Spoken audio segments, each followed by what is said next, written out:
আসসালামু আলাইকুম। Right now আমরা আছি হচ্ছে সাবগ্রাম হাটে। এই জায়গায় ভাইরাল ডিম মাখা,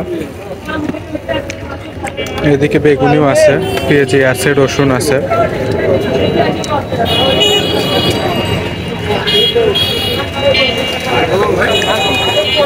পুরো একটা ডিম দেওয়া হচ্ছে এবং তার সাথে এটাকে দেওয়া হচ্ছে পেঁয়াজ, মরিচ, তেল, বিট লবণ,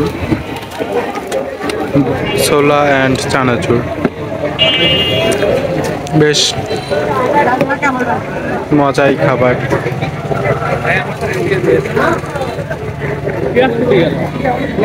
আরেকটা লেন, আরেকটা চামচ দিন ভাই। চামচ কটা চামচ দিছে? যে ডিম মাখা। বিসমিল্লাহ করি। রে ভাই, এদিকে মানুষজন খুব সুন্দরভাবে খাইতেছে।